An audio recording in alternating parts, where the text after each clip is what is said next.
Another player to keep an eye on, Pana's Max Lynch, and Andy, he's got his sights set on even bigger goals this season. Yeah, it's hard to top an all-state season at QB of all positions in his first full year under center. But for Lynch, this season has less to do with his personal game and more with that number of wins in the Panthers' W column. One of just 3 juniors selected to the 2A All-State team a season ago, Pana quarterback Max Lynch isn't overly concerned with making it back-to-back.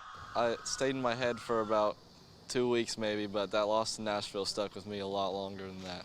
The number 2 seeded and undefeated Panthers were bounced from the playoffs in the quarterfinals by a Hornet squad that went on to the state title game. With a sour taste left in his mouth, the dual-threat QB went to work in the offseason, adding 10 pounds while running a personal best 4.7-second 40-yard dash.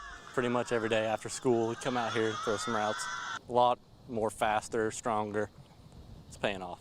I think the confidence is high seeing all the players return, the guys I've played with my entire life, but it's still good to have a healthy fear of your opponents.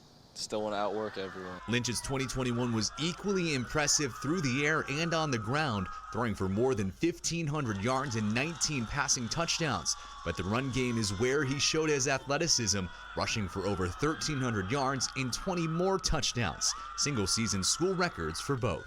You could just tell Max in JFL was the guy. You always want to put your best athlete as quarterback, get him the ball every play and let him make plays. Great leader.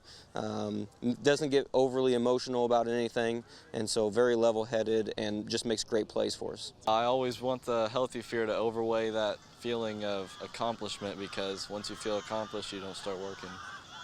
Lynch is the 3rd Pana player in 3 years to be named to the All-State team and only 5th all-time for the Panther program.